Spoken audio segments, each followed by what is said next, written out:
An ex-AEW star slams a current AEW champion. Plus, a Raw star is returning soon and could be moving to SmackDown. And we've got a spoiler coming up on a huge gimmick match added to AEW Full Gear. It's all in the wrestling news right now. Remember back in the day when Ivelisse and Thunder Rosa had that match, and it was very wobbly and very weird because they seemed very cross with each other. We've picked at that scab once again. Ivelisse went after Thunder Rosa on Twitter once again, reflecting on that match they had on Dynamite in September of 2020.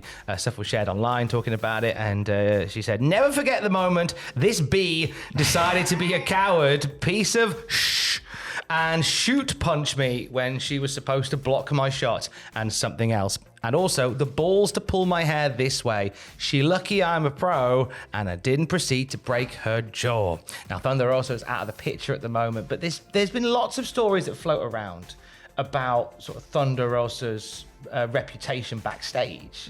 And they don't always seem to be good. No, I guess the same could be said for Ivelisse, though, to be honest. There are some people in wrestling where drama just follows them around. And I don't know the specifics of this. I don't know who to believe. But yeah, there are some people who are just always involved in some sort of big blow-up drama situation. I don't know who's in the right here. It could be more nuanced than that. Maybe neither are in the right. I don't know. I don't know the women involved. Adam Pagitti's final thought. You know what I mean? Take care of yourselves and each other. I'm not trying to toe the line or be middle of the road about this. You'd be middle of the road. No, but I don't know the deal. They know it, and a few people at AEW probably know it, but they're clearly two women with very strong opinions. They're two women who are very passionate about their craft. They're two women who are very, very talented, but they're two women who are also involved in drama all the time. And so I wasn't surprised to see these comments being made. I'm on nobody's side. There you go. That's about as middle of the road as you can get from me, isn't it?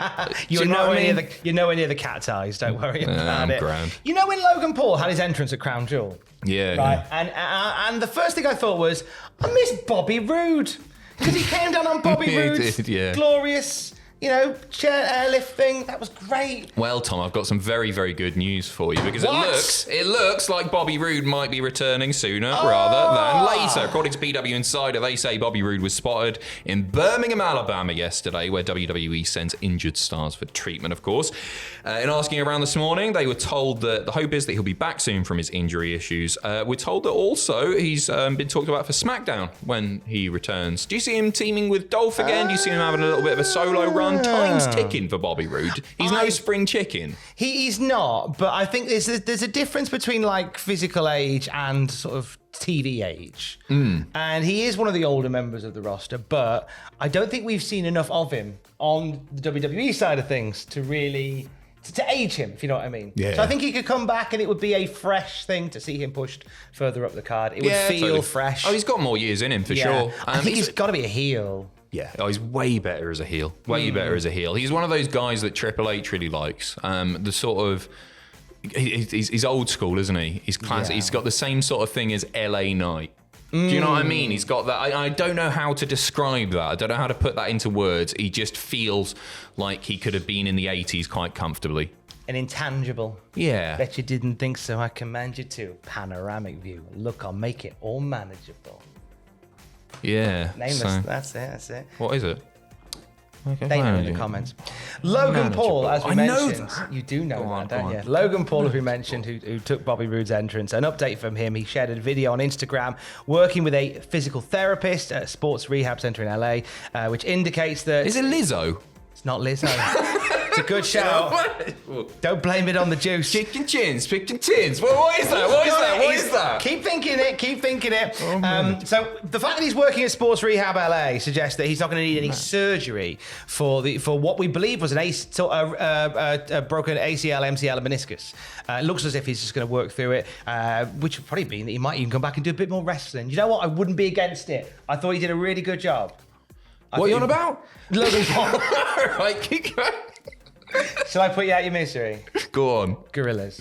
Oh, of course it is. Of course it is. I'm feeling bad. Great song. Eric Redbeard Yeah. He did a Reddit Q&A. He did. I picked out some of the bits. Do you want to be Eric or do you want to be the Redditor? I'll be the Redditor. I'll be Eric. Right. Pretend that I haven't washed for a long time. Have we not got a beard in that cupboard over there? Oh, here we go. Yeah, there's definitely a Santa beard. I don't know if there's a ginger beard. That's a tough. Maybe there is. Video that we did. Cut this where appropriate. No, keep it going. Is he gone? I've got something. It's a bit dark over here, so I can't quite tell. Here we go. I might just grab this. I think this might. Oh, yeah, come on. All right, hang on. Right, I need to get my Redditor costume on. All right, quick, get your Redditor costume on. Right, I found this. It's not quite the beard I was looking for, but it'll do. Right, there we go. Yeah, it's spot on the sides of that. What's that from? Right. Dear Eric, what is the most... I'm Eric Blackbeard. What is the most underrated in-ring talent that you've worked with? I think it's Neville. Pac, he deserves the world. Spot on there, isn't he? Yes, He's we very like good. Neville. Dear Eric, how last minute of a decision was it to add you to the Cena Survivor Series team in 2014? One commercial break before I was fully dressed. I had my trousers down. Michael Hayes ran out in a frenzy, telling me to get dressed into my gear, and I was needed for after commercial. No one on either team knew I was coming out. A good lesson for future wrestling stars. Stay for the whole show. That is bonkers, isn't it? Yeah. In fairness, Very on brand that's for one of the big 4 pay-per-views, and it happened just before the commercial break.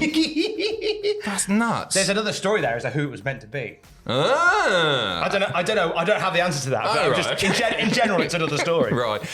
Was there ever a gimmick that you wanted to do, pitched or just had in your head and thought about a lot, but was never able to do? Once I pitched while in FCW a Viking gimmick, which I was told would never work. I guess it was ahead of its time. Well, Vikings like in the past. The other I pitched while in WWE was to have different masks for different personalities, which I got to play out for Vince on Talking Smack, but led nowhere. Isn't that what Bray Wyatt's do? It is a little bit. I think he did the Viking gimmick. I can picture him in some Viking attire on his FCW, the roster page from 10 or more years ago. I'm sure he did something like that with some sort of Norse symbolism on there. And finally, what was that whole spider thing Norse supposed symbolism, to lead do you mean to? the Norse code? Hey. Sorry, carry on. That was really bad. What was that whole spider thing supposed to lead to? The spider was originally a rat that Seth Rollins was going to curb stomp backstage by accident, leading to an awesome feud, but it became a spider. Thanks to creative. R.I.P. Spider. Sad face emoji. So it's going to be a rat, and then we would have got a Seth Rowan feud. That could have been all right. Been fire like It's a really bad storyline, whatever way you look at it. That's like on par with Nick in Brett's jacket, isn't it? That's really not great. Nick in Brett's jacket, killing a rat. Yeah, I just feel like at that point in his career, he needed a really good, juicy storyline, and whether it's a spider or a rat, that's not one that fans would necessarily sink their teeth into. No, probably not. He seems like the nicest bloke. He does. He comes across really well in other interviews and stuff like that. So all the best to him. Yeah. We're going to do a little spoiler for tonight's Rampage as it pertains to Full Gear. Now, you may not want to have Rampage sport for you, so that's cool. So at this point, we'll wish you a happy weekend. Stay safe and love you. Bye. Adam also thinks you're number one. Right, you're still here. Now, what's happening on Rampage tonight? On tonight's Rampage, Jungle Boy challenges Luchasaurus to a steel cage match at Full Gear. It's accepted by the big dinosaur man, Christian Cage and Luchasaurus. Went to school with a girl called Luchasaurus. Christian and Luchasaurus end up beating down Jungle Boy to close the segment. There you go. So steel cage match at Full Gear. Banger. Jungle Boy's I'm jumping off happy the with cage, isn't he? Yeah, he is, yeah. He's going to end with the big move off the cage onto the giant. There He's you going go. to come down on the Luchasaurus like an asteroid. Yeah. There you go. That's money. Go for it. I like it a lot. Full Gear as a card looks strong, long, but also strong. Yeah. That's It's only all going to it get does. longer. It's only going to get longer. Hey. I'll leave that with you. More wrestling news throughout the day at Like a willy. cultaholic.com. Stay safe. Love you. Bye. Sorry, Redditors, by the way. I love you. I know not. you don't love us anymore, but I love you. I'm not sorry.